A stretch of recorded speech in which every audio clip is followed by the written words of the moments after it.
Paano tumatagal ang LDR? Matagal. Kasi sa LDR, mahalaga ba ang komunikasyon? Yung ipasilip mo ng 1 minute, ganun. Di ba? Normal ba na mag-send ka ng nude photos mo sa kanya, ganun? Na ang, paano mo malalaman na nag-cheat yung kapartner mo sa'yo? Ano ang tips na may bibigay mo sa kanila o kaya ano ang mapapapayo mo sa kanila para kahit LDR, tumagal yung pagsasama nila? So, hello mga kabarat, andito tayo ngayon sa Apartel 101 at tayo ay mag-i-interview tungkol sa isang kaibigan about sa long distance relationship. So, sige. So, anong tanong? Kumusta ka na? Bitpil ka mo? I'm good. Ano? Sige na! Sige, sige. So, kumusta ka na? Okay So, lang. ikaw ba ay nasa LDR? Medyo Ilang taon na? matagal na. So, unang tanong sa'yo ha, Beshi. Anong tanong? Paano tumatagal ang LDR? Matagal sa ano? Sa isang pasilip. Kung walang pasilip, hindi yan tatagal.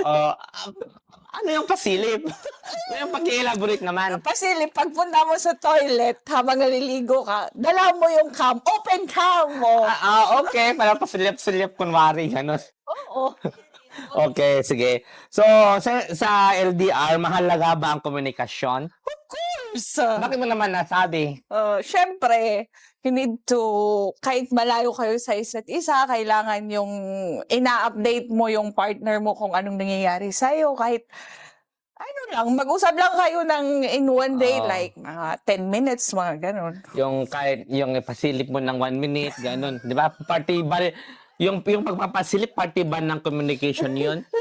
Hindi, joke ko lang yun.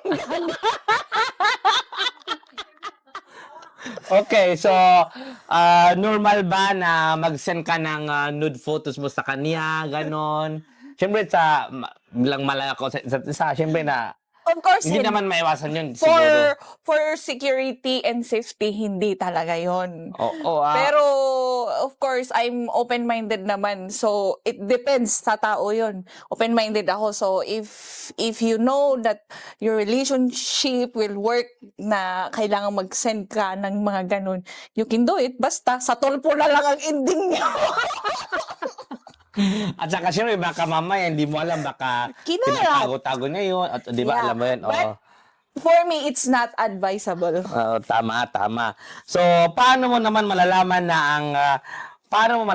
na nag-cheat yung kapartner mo sa'yo? In LDR? Yeah, sa LDR. Kasi syempre, malalaman mo yun if yung communication nyo, yung kumbaga may time kayo kasi na pagtatawagan, mga ganon. So, depende yun sa malalaman mo kasi yun kasi biglang mag-iiba yung paano kanya i-update, paano makicommunicate sa'yo, ganon yun. So, marami or minsan sasabihin niya, busy siya, or seen soon ka lang, mga ganon. Or maaring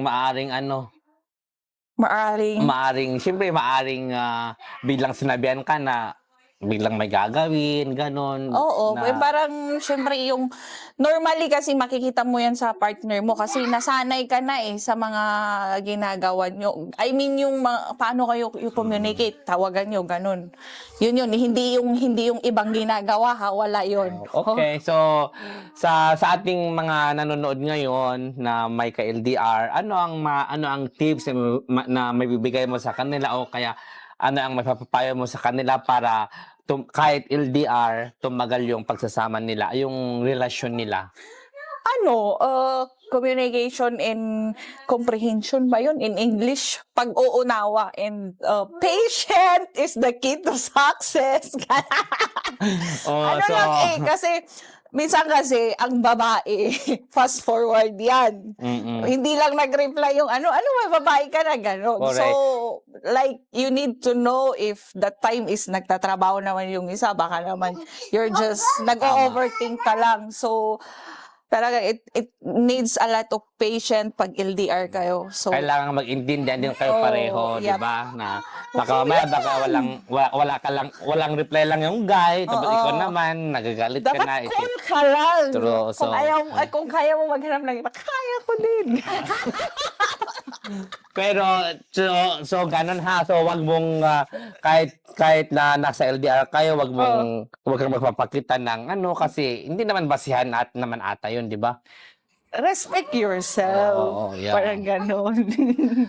So yun lang sa mga kabanat namin diyan na may ka-LDR, learn from the expert. No, I'm not expert. It's just from my point of view. Oh, So, comment down below kung ano yung in-next natin na topic sa susunod na mga videos natin. yeah. Ito mo ako Bye!